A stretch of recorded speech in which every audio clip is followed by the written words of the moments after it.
Now we know people will be out on the lakes this weekend hunting for sturgeon. What can we expect for our weather? NBC 26 meteorologist Michael Fish joins us now in our first forecast. Dozens of kids and parents alike lined up outside Lambeau Field today. Some have been doing this for years, while others, this is their first time. Stores were packed with people waiting to get the best bargain, and with some opening on Thanksgiving night, crowds were able to get a head start. 49ers beads like these were being given out at the Kaepernick House tonight. They say it's different rooting for a team other than the Packers, but tonight they're supporting a member of their family. People in the mood for some beautiful art got their opportunity today. NWTC hosted its 4th annual art walk. And plumbers say if you do start to notice water flow problems, a quick fix and even prevention technique is to run a little water until the flow becomes normal. Safety kits like this one are sold in stores. They include things like jumper cables, safety cones, and even flashlights, all things you need in case of an emergency.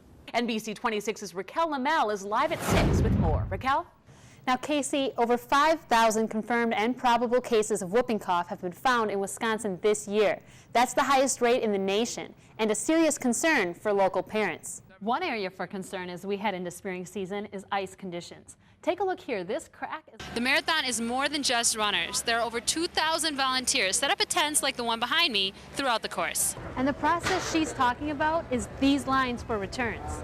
Here at Bay Park Square, some stores were overwhelmed with people as only so many people were allowed into the store at a time for safety reasons. People we spoke with say they're feeling just how much colder it is now than it has been.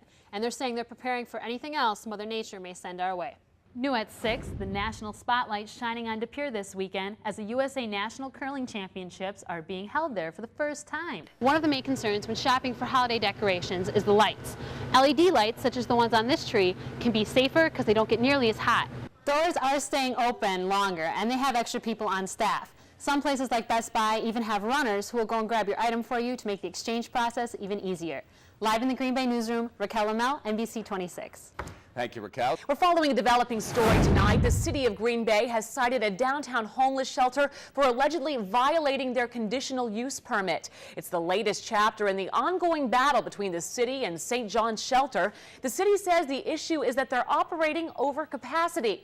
NBC 26's Raquel Lamel is live at 6 with the latest. Now, the permit allows no more than 64 people to stay at St. John's per night. But with the recent snow and cold weather, the shelter has exceeded over 80 people at times, something the city of Green Bay is not okay with. St. John's Homeless Shelter has been issued a $681 citation. It states that the shelter is in violation of its conditional use permit, or in other words, overcapacity. Green Bay Mayor Jim Schmidt says there are no exceptions to the rules. He said in a statement, quote, "The city must be consistent in its enforcement of conditional use permits upon knowledge of a violation. The city will continue to work with the shelter to find a solution." Green Bay recently threatened fines and a possible shutdown, but delayed taking action due to last Thursday's snowstorm.